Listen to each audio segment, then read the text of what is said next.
Chapter 4. Autosuggestion. The medium for influencing the subconscious mind. The third step toward riches. Autosuggestion is a term which applies to all suggestions and all self-administered stimuli which reach one's mind through the five senses. Stated in another way, autosuggestion is self-suggestion. It is the agency of communication between that part of the mind where conscious thought takes place and that which serves as the seat of action for the subconscious mind. Through the dominating thoughts which one permits to remain in the conscious mind, whether these thoughts be negative or positive is immaterial, the principle of autosuggestion voluntarily reaches the subconscious mind and influences it with these thoughts. No thought, whether it be negative or positive, can enter the subconscious mind without the aid of the principle of autosuggestion, with the exception of thoughts picked up from the ether. Stated differently, all sense impressions which are perceived through the five senses are stopped by the conscious thinking mind, and may be either passed on to the subconscious mind or rejected at will. The conscious faculty serves, therefore, as an outer guard to the approach of the subconscious. Nature has so built man that he has absolute control over the material which reaches his subconscious mind through his five senses, although this is not meant to be construed as a statement that man always exercises this control. In the great majority of instances, he does not exercise it, which explains why so many people go through life in poverty. Recall what has been said about the subconscious mind resembling a fertile garden spot, in which weeds will grow in abundance, if the seeds of more desirable crops are not sown therein. Autosuggestion is the agency of control through which an individual may voluntarily feed his subconscious mind on thoughts of a creative nature, or by neglect, permit thoughts of a destructive nature to find their way into this rich garden of the mind. You were instructed, in the last of the 6 steps described in the chapter on desire, to read aloud twice daily the written statement of your desire for money, and to see and feel yourself already in possession of the money. By following these instructions, you communicate the object of your desire directly to your subconscious mind in a spirit of absolute faith.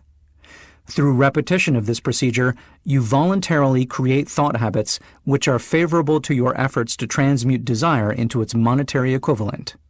Go back to these 6 steps described in Chapter 2 and listen to them again very carefully before you proceed further. Then, when you come to it, listen very carefully to the 4 instructions for the organization of your mastermind group, described in the chapter on organized planning. By comparing these 2 sets of instructions with that which has been stated on autosuggestion, you of course will see that the instructions involve the application of the principle of autosuggestion. Remember, therefore, when reading aloud the statement of your desire, through which you are endeavoring to develop a money consciousness, that the mere reading of the words is of no consequence unless you mix emotion or feeling with your words. If you repeat 1,000,000 times the famous Émile Coué formula, day by day, in every way I am getting better and better, without mixing emotion and faith with your words, you will experience no desirable results. Your subconscious mind recognizes and acts upon only thoughts which have been well mixed with emotion or feeling. This is a fact of such importance as to warrant repetition in practically every chapter, because the lack of understanding of this is the main reason the majority of people who try to apply the principle of autosuggestion get no desirable results. Plain, unemotional words do not influence the subconscious mind. You will get no appreciable results until you learn to reach your subconscious mind with thoughts or spoken words which have been well emotionalized with belief. Do not become discouraged if you cannot control and direct your emotions the first time you try to do so. Remember, there is no such possibility as something for nothing. Ability to reach and influence your subconscious mind has its price, and you must pay that price. You cannot cheat, even if you desire to do so. The price of ability to influence your subconscious mind is everlasting persistence in applying the principles described here. You cannot develop the desired ability for a lower price. You and you alone must decide whether or not the reward for which you are striving, the money consciousness, is worth the price you must pay for it in effort. Wisdom and cleverness alone will not attract and retain money except in a few very rare instances, where the law of averages favors the attraction of money through these sources. The method of attracting money described here does not depend upon the law of averages. Moreover, the method plays no favorites. It will work for one person as effectively as it will for another. Where failure is experienced, it is the individual, not the method, which has failed. If you try and fail, make another effort, and still another, until you succeed. Your ability to use the principle of autosuggestion will depend very largely upon your capacity to concentrate upon a given desire until that desire becomes a burning obsession. When you begin to carry out the instructions in connection with the 6 steps described in the 2nd chapter, it will be necessary for you to make use of the principle of concentration. Let us here offer suggestions for the effective use of concentration. When you begin to carry out the first of the 6 steps, which instructs you to fix in your own mind the exact amount of money you desire, hold your thoughts on that amount of money by concentration or fixation of attention with your eyes closed until you can actually see the physical appearance of the money. Do this at least once each day. As you go through these exercises, follow the instructions given in the chapter on faith and see yourself actually in possession of the money. Here is a most significant fact. The subconscious mind takes any orders given it in a spirit of absolute faith and acts upon those orders, although the orders often have to be presented over and over again through repetition before they are interpreted by the subconscious mind. Following the preceding statement, consider the possibility of playing a perfectly legitimate trick on your subconscious mind by making it believe, because you believe it, that you must have the amount of money you are visualizing, that this money is already awaiting your claim, that the subconscious mind must hand over to you practical plans for acquiring the money which is yours. Hand over the thought suggested in the preceding paragraph to your imagination, and see what your imagination can or will do to create practical plans for the accumulation of money through transmutation of your desire. Do not wait for a definite plan through which you intend to exchange services or merchandise in return for the money you are visualizing, but begin at once to see yourself in possession of the money, demanding and expecting, meanwhile, that your subconscious mind will hand over the plan or plans you need. Be on the alert for these plans, and when they appear, put them into action immediately. When the plans appear, they will probably flash into your mind through the 6th sense, in the form of an inspiration. This inspiration may be considered a direct telegram or message from infinite intelligence. Treat it with respect, and act upon it as soon as you receive it. Failure to do this will be fatal to your success. In the 4th of the 6 steps, you are instructed to create a definite plan for carrying out your desire, and begin at once to put this plan into action. You should follow this instruction in the manner described in the preceding paragraph. Do not trust to your reason when creating your plan for accumulating money through the transmutation of desire. Your reason is faulty. Moreover, your reasoning faculty may be lazy, and if you depend entirely upon it to serve you, it may disappoint you. When visualizing the money you intend to accumulate with closed eyes, see yourself rendering the service or delivering the merchandise you intend to give in return for this money.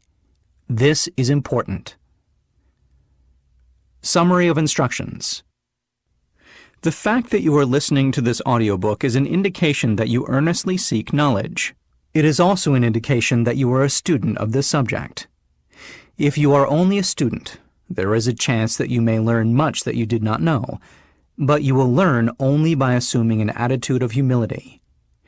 If you choose to follow some of the instructions, but neglect or refuse to follow others, you will fail. To get satisfactory results, you must follow all instructions in a spirit of faith. The instructions given in connection with the 6 steps in the 2nd chapter will now be summarized and blended with the principles covered by this chapter as follows. First, go into some quiet spot, preferably in bed at night, where you will not be disturbed or interrupted. Close your eyes and repeat aloud, so you may hear your own words, the written statement of the amount of money you intend to accumulate, the time limit for its accumulation, and a description of the service or merchandise you intend to give in return for the money. As you carry out these instructions, see yourself already in possession of the money. For example, suppose that you intend to accumulate $50,000 by the 1st of January 5 years hence, that you intend to give personal services in return for the money in the capacity of a salesman. Your written statement of your purpose should be similar to the following. By the first day of January 19 blank, I will have in my possession $50,000, which will come to me in various amounts from time to time during the interim. In return for this money, I will give the most efficient service of which I am capable, rendering the fullest possible quantity and the best possible quality of service in the capacity of salesman of, describe the service or merchandise you intend to sell. I believe that I will have this money in my possession. My faith is so strong that I can now see this money before my eyes. I can touch it with my hands. It is now awaiting transfer to me at the time and in the proportion that I deliver the service I intend to render in return for it. I am awaiting a plan by which to accumulate this money, and I will follow that plan when it is received. Second, repeat this program night and morning until you can see, in your imagination, the money you intend to accumulate. Third, place a written copy of your statement where you can see it night and morning, and read it just before retiring and upon arising until it has been memorized. Remember as you carry out these instructions that you are applying the principle of autosuggestion for the purpose of giving orders to your subconscious mind. Remember also that your subconscious mind will act only upon instructions which are emotionalized and handed over to it with feeling. Faith is the strongest and most productive of the emotions. Follow the instructions given in the chapter on faith. These instructions may at first seem abstract. Do not let this disturb you. Follow the instructions, no matter how abstract or impractical they may at first appear to be. The time will soon come, if you do as you have been instructed, in spirit as well as in act, when a whole new universe of power will unfold to you. Skepticism in connection with all new ideas is characteristic of all human beings. But if you follow the instructions outlined, your skepticism will soon be replaced by belief, and this in turn will soon become crystallized into absolute faith. Then you will have arrived at the point where you may truly say, I am the master of my fate, I am the captain of my soul. Many philosophers have made the statement that man is the master of his own earthly destiny, but most of them have failed to say why he is the master. The reason that man may be the master of his own earthly status, and especially his financial status, is thoroughly explained in this chapter. Man may become the master of himself and of his environment because he has the power to influence his own subconscious mind, and through it gain the cooperation of infinite intelligence. You are now listening to the chapter which represents the keystone to the arch of this philosophy. The instructions contained in this chapter must be understood and applied with persistence if you succeed in transmuting desire into money. The actual performance of transmuting desire into money involves the use of autosuggestion as an agency by which one may reach and influence the subconscious mind. The other principles are simply tools with which to apply autosuggestion. Keep this thought in mind, and you will at all times be conscious of the important part the principle of autosuggestion is to play in your efforts to accumulate money through the methods described in this audiobook. Carry out these instructions as though you were a small child. Inject into your efforts something of the faith of a child. The author has been most careful to see that no impractical instructions were included, because of his sincere desire to be helpful. After you have listened to the entire audiobook, come back to this chapter and follow in spirit and in action this instruction. Listen to the entire chapter aloud once every night, until you become thoroughly convinced that the principle of autosuggestion is sound, that it will accomplish for you all that has been claimed for it. As you listen, pay close attention to every sentence which impresses you favorably. Follow the foregoing instruction to the letter, and it will open the way for a complete understanding and mastery of the principles of success.